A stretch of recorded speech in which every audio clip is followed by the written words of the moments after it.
লাইলাতুল কদর, এই কদরের রাতটা হচ্ছে এমন রাত যেটা খায়রুম মিন আলফি শাহর, 1000 মাসের চেয়েও সেরা। 1000 মাস লাগাতার ইবাদত করলে যে সওয়াব, কদরের রাতে ইবাদত করলে এর সমান সওয়াব হবে নাকি? সমান হবে না। আল্লাহ তাআলা বলেছেন খায়রুম মিন আলফি শাহর, না, এর চেয়েও শ্রেষ্ঠ, এর চাইতেও বেশি। 1000 মাসে, অর্থাৎ 1000 মাসে হয় 83 বছর 4 মাস। তো কদরের রাতে যদি আমরা ইবাদত করি তাহলে 83 বছর 4 মাস ইবাদত করলে যে সওয়াব, সে সওয়াব আল্লাহ তাআলা আমাদের আমলনামায় নসিব করবেন। তো আমরা যেন এই কদরের রহমত বরকত থেকে যেন আমরা বঞ্চিত না হই। তো রাসূল সাল্লাল্লাহু আলাইহি ওয়াসাল্লামকে সান্ত্বনা দেওয়ার জন্য যে, হে নবী, আপনি চিন্তিত হবেন না। বনি ইসরাইলের অনেক লোক 1000 বছর হায়াত পেয়েছে, শত শত বছর ইবাদত করেছে, জিহাদ করেছে, তারা হায়াত পেয়েছে বেশি কিন্তু তারা কদর পায়নি। আর আপনার উম্মতকে আমি হায়াত দিয়েছি কম কিন্তু তাদেরকে কদর দিয়েছি। সুবহানাল্লাহ বিহামদি, লাইলাতুল কদর দিয়েছি, যে কদরের রাত 1000 মাসের চেয়েও সেরা।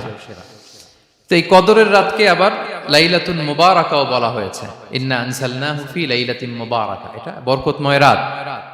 ফিহা ইউফরাকু কুল্লু আমরিন হাকিম, সব বিজ্ঞচিত প্রাজ্ঞচিত বিষয়ের ফয়সালা হয়।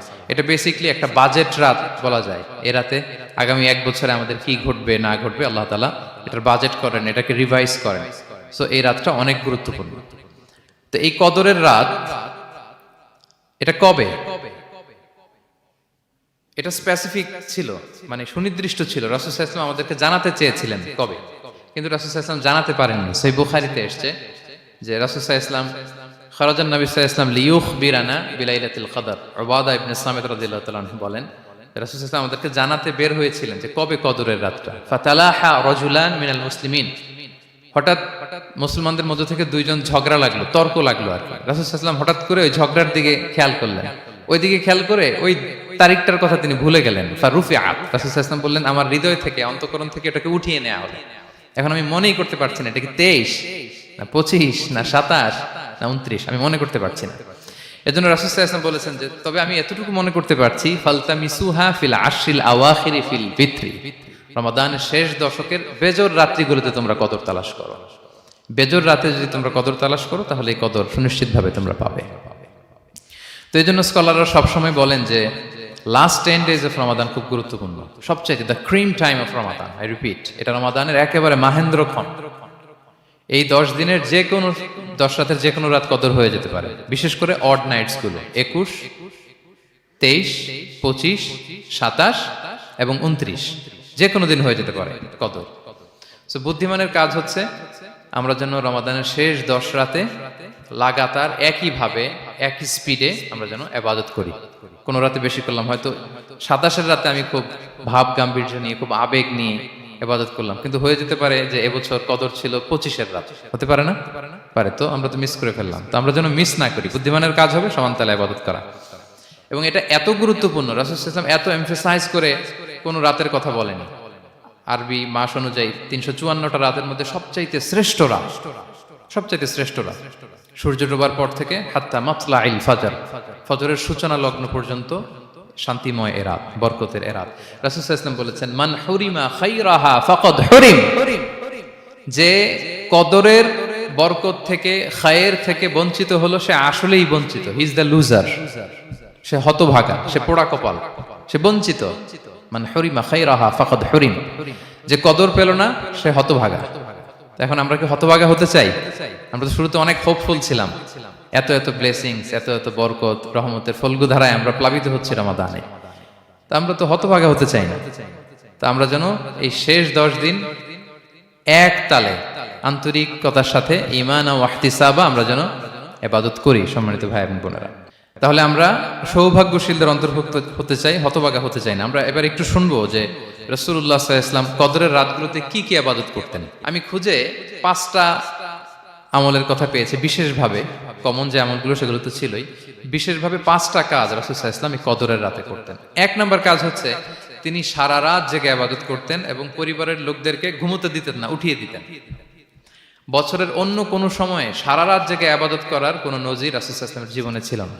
সব রাতে ঘুমাতেন। আমি জোহর বারুতে একটা কনভেনশনে the daily routine of prophet সাল্লাল্লাহু আলাইহি ওয়াসাল্লাম একটা আলোচনা করেছিলাম, যেখানে রাসূল সাল্লাল্লাহু আলাইহি ওয়াসাল্লামের দৈনন্দিন জীবনের রুটিন আলোচনা করেছিলাম। সেখানে আমরা বলেছি যে রাসূল সাল্লাল্লাহু আলাইহি ওয়াসাল্লামের দৈনন্দিন অভ্যেস ছিল তিনি এশার পরেই তাড়াতাড়ি ঘুমিয়ে পড়তেন। আর মিড নাইটে উঠতেন। রাসূল সাল্লাল্লাহু আলাইহি ইসলামের কর্মদিবস শুরু হতো মিড নাইটে। আমাদের তো সকালে আরো অনেক পরে শুরু হয়। রাসূল সাল্লাল্লাহু আলাইহি ইসলামের কর্মদিবস শুরু হতো বেসিক্যালি মিড নাইটে।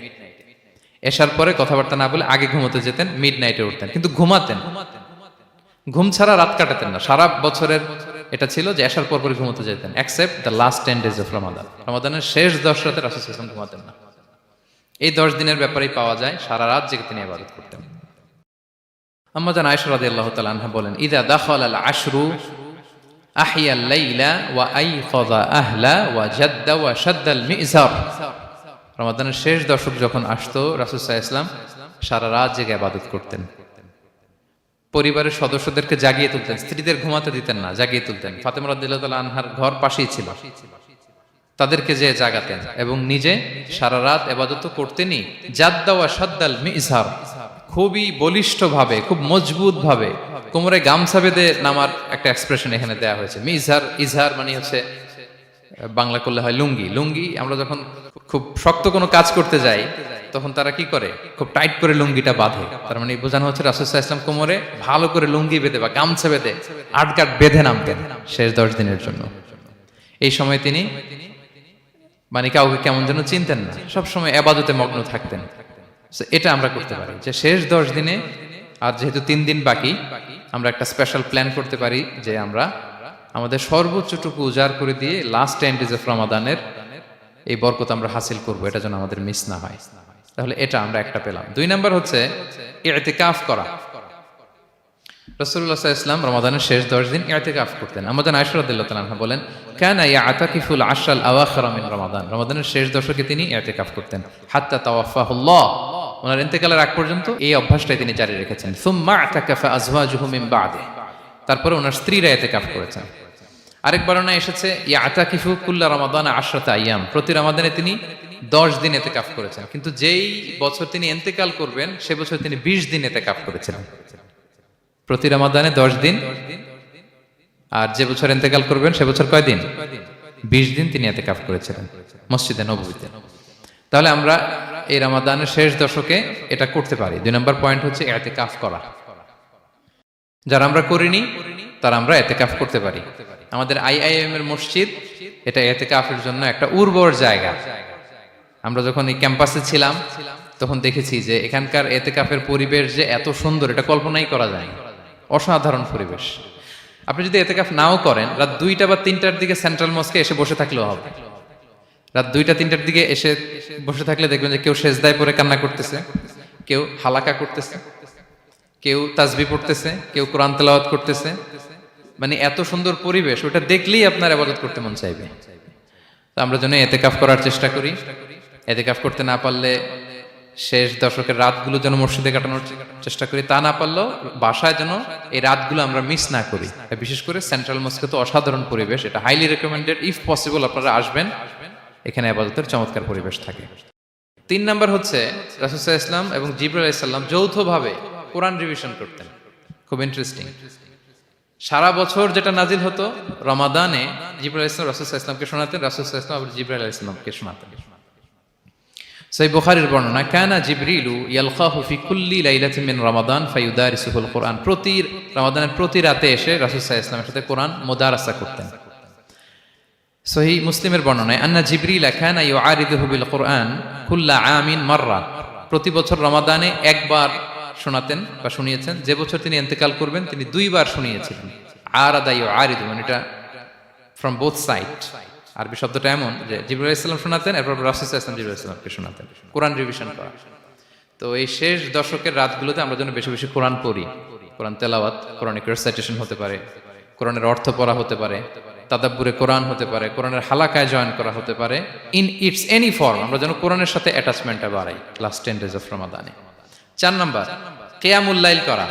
রাসূল সাল্লাল্লাহু আলাইহি ওয়াসাল্লাম কিয়ামুল লাইল করতেন এবং কিয়ামুল লাইল শব্দটাকে রাসূল সাল্লাল্লাহু আলাইহি ওয়াসাল্লাম কদরের সাথে জুড়ে দিয়েছেন। সহিহ বুখারীর বর্ণনায় তিনি বলেছেন, মান কামা লাইলাতাল কদরি ঈমানা ওয়া ইহতিসাবা গুফিরা লাহু মা তাকাদ্দামা মিন যামবি। কদরের রাতে যে কিয়ামুল লাইল করে বিশ্বাস নিয়ে এবং নাজাতের প্রত্যাশা নিয়ে, তার পূর্বের সমস্ত গুনাহ আল্লাহ তাআলা ক্ষমা করে দিবেন। তাহলে কিয়ামুল লাইলটা রাসূল সাল্লাল্লাহু আলাইহি ওয়াসাল্লাম বিশেষভাবে কদরের রাতের সাথে সম্পৃক্ত করেছেন। আমরা যেন প্রতি রাতে কিয়ামুল লাইল করি, লম্বা সময় যেন দাঁড়িয়ে থাকি, লম্বা সময় কোরআনিক রেসাইটেশন করি দাঁড়িয়ে থেকে, লম্বা সময় রুকু, লম্বা সময় সিজদা, স্পেশালি সিজদা। আখরাবু মা ইয়াকুনুল আবদু মির রাব্বিহি ওয়া হুয়া সাজিদ ফাআকসিরু ফিহি দুআ। বান্দা যখন সিজদায় থাকে আল্লাহ সবচেয়ে কাছে থাকে, তো আমরা তো আল্লাহর সবচেয়ে কাছে যেতে চাই এই ক্রিম টাইমটাতে, কি বলেন? আমরা যেন লম্বা সময় সিজদাতে থাকি। কিন্তু আমাদের অনেকের যেটা হয়, নামাজে তাড়াহুড়ো, অনেকের সব ব্যস্ততা যখন নামাজে দাঁড়াই এরকম হয়ে যায়। রাসূল সাল্লাল্লাহু আলাইহি ওয়াসাল্লামের সালাত যদি আমরা খেয়াল করি, বিশেষ করে কিয়ামুল লাইলে এত যে সুন্দর ছিল, আম্মাজান আয়েশা রাদিয়াল্লাহু তাআলা আনহাকে জিজ্ঞেস করা হয়েছিল যে হে আম্মাজান, রাসূল সাল্লাল্লাহু আলাইহি ওয়াসাল্লামের কিয়ামুল লাইল কেমন ছিল, কিভাবে কিয়ামুল লাইল করতেন? তা আম্মাজান আয়েশা দেখেন ওনার এক্সপ্রেশনটা কত সুন্দর। তিনি বলেছেন ফালা তাসআল আন হুসনিহিন্না ওয়া তুলিহিন্না। রাসূল সাল্লাল্লাহু আলাইহি ওয়াসাল্লামের কিয়াম যে কত সুন্দর ছিল, কত লম্বা ছিল, আমায় জিজ্ঞেস করো না, আমি বলতে পারবো না। আমরা অনেক সময় যখন খুব বেশি চমৎকার কিছু হয় তো আমরা কি বলি, ভাই এত সুন্দর ছিল আমি বোঝাতে পারবো না, এরকম বলি না যে এত অসাধারণ আমি বলে বোঝাতে পারবো না। বাংলাতেও কিন্তু আমরা বলি এত চমৎকার বলে বোঝাতে পারবো না, শব্দের বুননে, ভাষার বুননে আমি ফুটিয়ে তুলতে পারবো না। তো আম্মাজান আয়েশা এটাই বলেছিলেন ফালা তাসআল আন হুসনিহিন্না ওয়া তুলিহিন্না। রাসূল সাল্লাল্লাহু আলাইহি ওয়াসাল্লামের রাতের নামাজ কিয়ামুল লাইল যে কত সুন্দর ছিল, কত দীর্ঘ ছিল, লম্বা ছিল, আমায় জিজ্ঞেস করো না, আমি বলে বোঝাতে পারবো না। সুবহানাল্লাহি ওয়া বিহামদি। আমরা যেন লম্বা সময় কিয়ামুল লাইল করি। আম্মাজান আয়েশা রাদিয়াল্লাহু তাআলা আনহা আরো বলেন কানা ইয়াকুমু মিনাল লাইলি হাত্তা তাতাফাত্তারা কদামা। এত দীর্ঘ সময় দাঁড়িয়ে থাকতেন, থাকতে থাকতে ওনার পা ফুলে যেত, পা দুটো ফুলে যেত। আপনিও দীর্ঘ সময় দাঁড়িয়ে দেখেন যে পায়ে ঝিম ধরে যাবে, পা ফুলে যাবে, এটা করতেন রাসূল সাল্লাল্লাহু আলাইহি ওয়াসাল্লাম। তো আম্মাজান আয়েশা বলেন ইয়া রাসূলুল্লাহ লিমা তাসনাউ হাযা ওয়া ক্বাদ গুফিরা লাকা মা তাকদ্দামা মিন যামবিকা মা তাআখার। আপনি এত কষ্ট কেন সহ্য করেন নিজের দেহের উপরে? আপনার তো আগের পরের সব গুনাহ মাফ। আদতে তো রাসূল সাল্লাল্লাহু আলাইহি ওয়াসাল্লামের গুনাহই নেই, তিনি নিষ্পাপ। এত কষ্ট কেন করেন? আপনার আগের পরের সবই তো মাফ করে দেয়া হয়েছে, কেন করেন? রাসূল সাল্লাল্লাহু আলাইহি ওয়াসাল্লাম উত্তর করেছেন আফালা উহিব্বু আন আকুনা আবদান শাকুরা। আয়েশা, আমি কি শুকরগুজার বান্দা হতে পছন্দ করব না? আল্লাহ তাআলা আমাকে তার রহম এবং করমে সব মাফ করে দিয়েছেন, কিন্তু আমি কি শুকরগুজার হব না? আমি কি আমার রোলটা প্লে করব না? আমি কি নিজেকে সঁপে দেব না আল্লাহ তাআলার কাছে জায়নামাজে? তো এটা ছিল সংক্ষেপে রাসূল সাল্লাল্লাহু আলাইহি ওয়াসাল্লামের কিয়ামুল লাইলের ধরন। এভাবে তিনি দীর্ঘ সময় কিয়ামুল লাইল করতেন। আমরা যেন এটা করি। সেন্ট্রাল মস্কে কিয়ামুল লাইল এবছরও নিশ্চয়ই হচ্ছে, আমরা যেন অংশগ্রহণ করি। 5 নম্বরে রাসূল সাল্লাল্লাহু আলাইহি ওয়াসাল্লাম দোয়া করতেন। এই কদরের রাতগুলোতে খুব বেশি বেশি দোয়া করতেন। দোয়া নিয়ে আমরা একটা জুমার খুতবা দিয়েছিলাম, সেখানে আমরা বলেছিলাম যে দোয়া হতে হবে খুব আন্তরিক দোয়া, রোবোটিক দোয়া যেন না হয়। আপনার আবেগ, ভালোবাসা, মনের মাধুরী মিশিয়ে, চোখের পানি মিশিয়ে, অশ্রু সিক্ত করে এই দোয়াটা করতে হবে, তাহলে সে দোয়া আল্লাহর কাছে কবুল হবে। আমরা যেন আমাদের ভাব, আবেগ সব ঢেলে দিতে পারি আমাদের দোয়াতে, আমাদের সিজদায়, আমাদের কিয়ামুল লাইলে। এবং যে কোনো ভাষায় কোরআনিক দোয়াগুলো রেকমেন্ডেড, হাদিসের মাসুরগুলো রেকমেন্ডেড। তাছাড়া আপনার নিজের ভাষায় আপনার কি চাওয়া, আপনার কি আকাঙ্ক্ষা, আপনার মনের কষ্ট, যাতনা সবকিছু আপনি আল্লাহ তাআলার কাছে পেশ করুন। এবং আম্মাজান আয়েশা জিজ্ঞেস করেছিলেন ইয়া রাসূলুল্লাহ, আমি যদি কদর পেয়ে যাই আমি কি বলবো এ রাতে? মা আদউ, কি দোয়া করব? রাসূল সাল্লাল্লাহু আলাইহি ওয়াসাল্লাম বললেন তাকুলিন, আয়েশা তুমি বলবে আল্লাহুম্মা ইন্নাকা আফুউন তুহিব্বুল আফওয়া ফাআফু আন্নি। আয়েশা তুমি যদি কদরের রাত পেয়ে যাও এটা বলবে, হে আল্লাহ আপনি ক্ষমাশীল, আল্লাহ আপনি ক্ষমাকে পছন্দ করেন, আল্লাহ তাই আপনি আমায় ক্ষমা করেন। হে আল্লাহ আপনি ক্ষমাশীল, আপনি ক্ষমাকে পছন্দ করেন, আল্লাহ আপনি আমাকে ক্ষমা করেন। এই দোয়াটা আমরা যেন বেশি বেশি করি। আমার সাথে সাথে সবাই একটু পড়ুন মেহেরবানি করে। আল্লাহুম্মা ইন্নাকা আফুউন তুহিব্বুল আফওয়া ফাআফু আন্নি। আল্লাহুম্মা ইন্নাকা আফুউন তুহিব্বুল আফওয়া ফাআফু আন্নি। হে আল্লাহ আপনি ক্ষমাশীল, আপনি ক্ষমা করাকে পছন্দ করেন, আল্লাহ আমাকে ক্ষমা করেন। আমরা আমাদের নিজেদের ভাষায় অনেক দোয়া করতে পারবো, কিন্তু রাসূল সাল্লাল্লাহু আলাইহি ওয়াসাল্লামের শেখানো দোয়াগুলো এটা হচ্ছে মানে very precise in wording but comprehensive in meaning.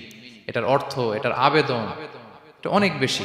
আমি অনেক 10টা 20টা বাক্য বলে এত সুন্দর কথা মিলাতে পারবো না। রাসূল সাল্লাল্লাহু আলাইহি ওয়াসাল্লাম যেটা শিখিয়ে দিয়েছেন, আগে আল্লাহর প্রশংসা করলাম, আল্লাহ আপনি ক্ষমাশীল, আবারও প্রশংসা, আল্লাহ আপনি তো ক্ষমা করাকে পছন্দ করেন। যেটা আপনি পছন্দ করেন না ওইটা তো চাচ্ছি না, যেটা আপনার পছন্দ, যেটা আপনি করতে ভালোবাসেন, গাফিরিয যামবি ওয়া কাবিলিত তাওব, আপনি ক্ষমা করাকে পছন্দ করেন, তওবা কবুলকে আপনি পছন্দ করেন, তো সেটাই তো চাচ্ছি আপনার কাছে, আপনি আমার তওবা কবুল করুন, আল্লাহ আপনি আমাকে ক্ষমা করুন।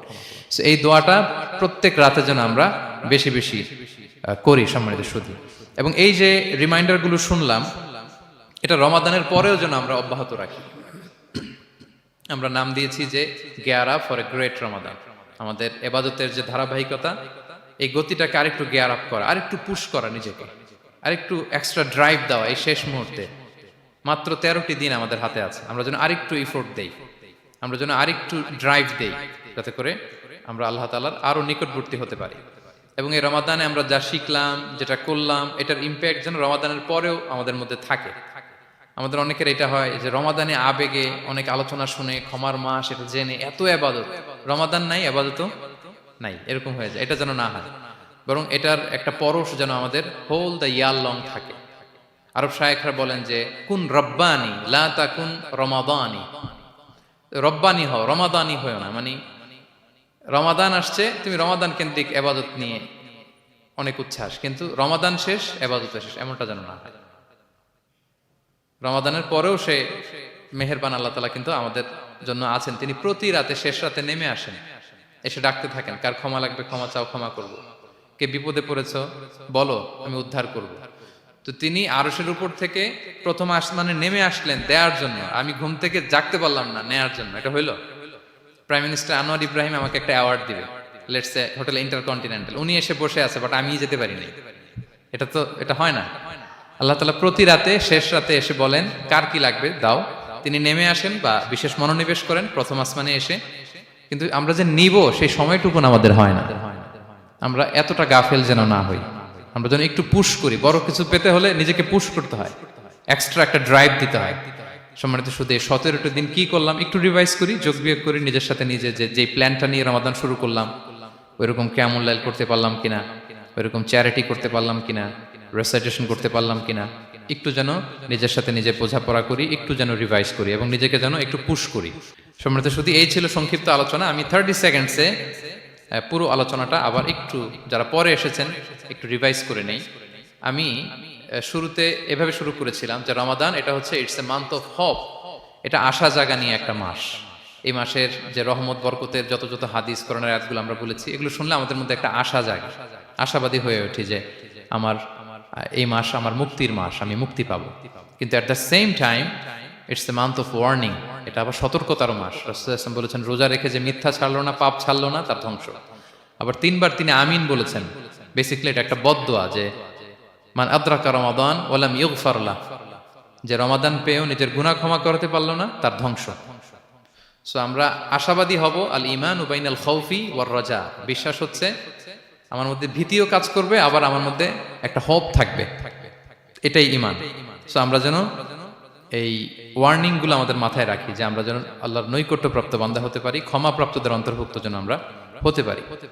এরপরে আমরা বলেছিলাম যে লাআল্লাকুম তাত্তাকুন অ্যাচিভ হচ্ছে কিনা আমাদের প্রত্যেক কাজে এটা খেয়াল করতে হবে।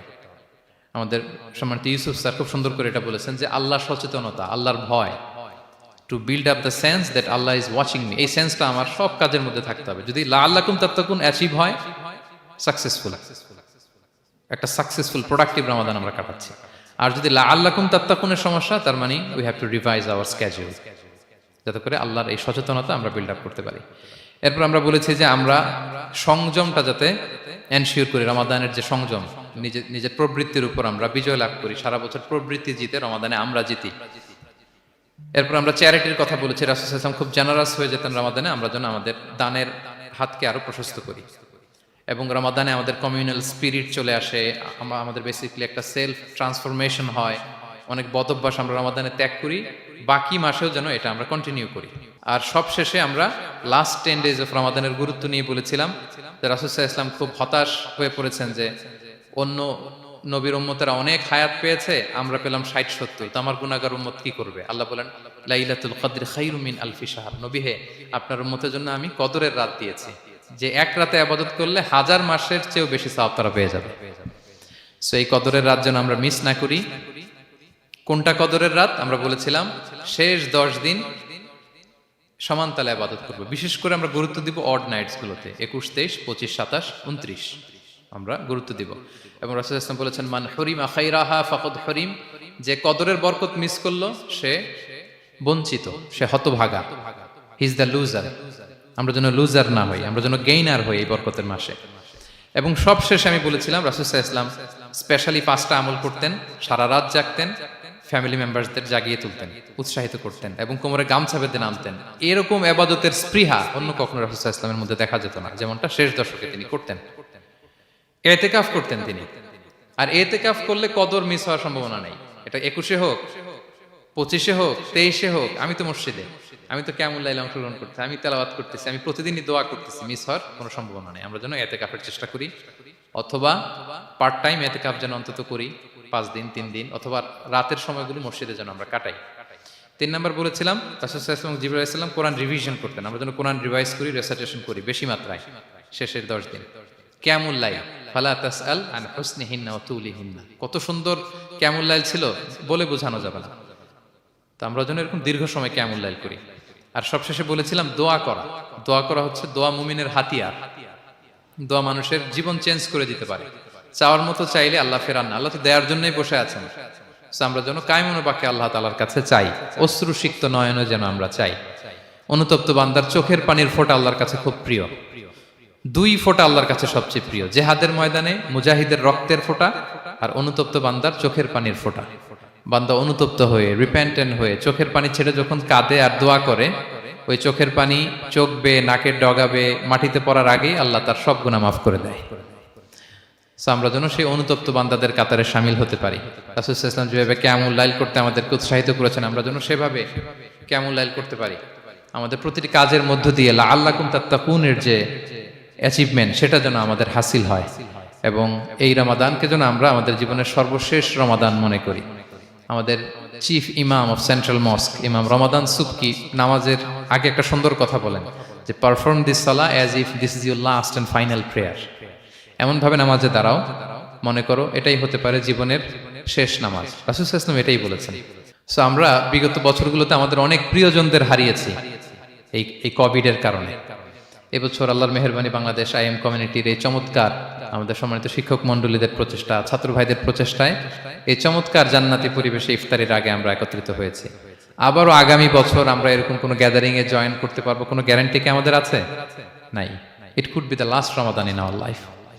সো আমরা যেন এটা সবসময় মাথায় রাখি যে হতে পারে আমার this is our last chance, এটাই লাস্ট চান্স। এবং এই অপরচুনিটিগুলো যেন আমরা কাজে লাগাই এবং আল্লাহ তাআলার প্রিয় বান্দাদের অন্তর্ভুক্ত হই। আল্লাহ তাআলা আমাদের সবাইকে এই কথাগুলো বোঝার ও আমল করার তৌফিক দান করুন।